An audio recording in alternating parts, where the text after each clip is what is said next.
Love what you do, you'll never work a day in your life. Well, Ellen Tailor introducing us to a woman who went from an Etsy shop side hustle to a brick and mortar jewelry store owner. This worked out really nicely. It is super inspirational, too, if you think about it, because there are a lot of folks that, we did what we were supposed to do, right? We went to school, we got a degree, and we were supposed to get that great job in our field, and then life happened. So when Kim Kogani over here got her mathematics and French degree, she was like, nah, this isn't really fulfilling. And now you've turned this into an Etsy shop and an actual store, Fresh Tangerine. While I ask you some questions about your story, I want to see how you make things, because apparently you can do two things at once. How long have you been doing this for? I started Fresh Tangerine in 2010, so I've been doing this for about 9 years, but I've been making jewelry since I was 7. Yeah. So now, what's the first step? We're making the stacking rings, and a lot of your pieces are super delicate and gentle, right?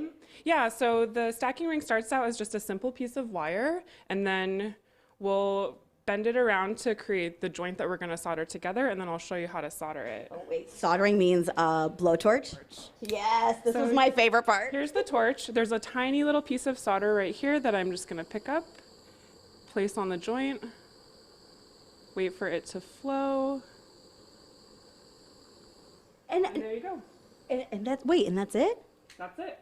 So, okay, and now you decided that you started making jewelry when you were a kid, but now how do you get from, kid project to fine jewelry like this? Yeah, a lot of Googling.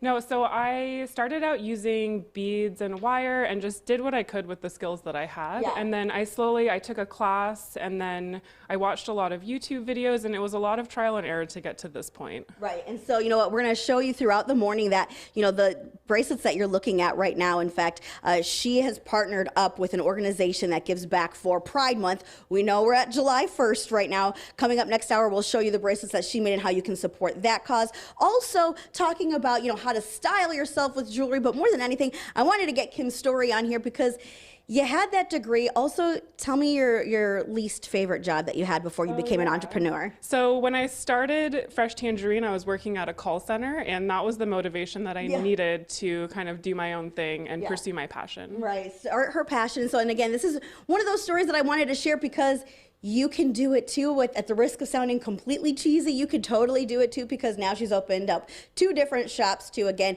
giving back to charities. We're gonna solder some more rings and style, give you some tips and tricks also throughout the morning, so make sure you check back. Kim, is that okay? Can I play with that blowtorch? Yeah, let's go for it. She was very hesitant. You should not have given me that blowtorch. Bill, I'm gonna send it back on over to you. Don't trust me with that, girl. Very nice. All right, Ellen.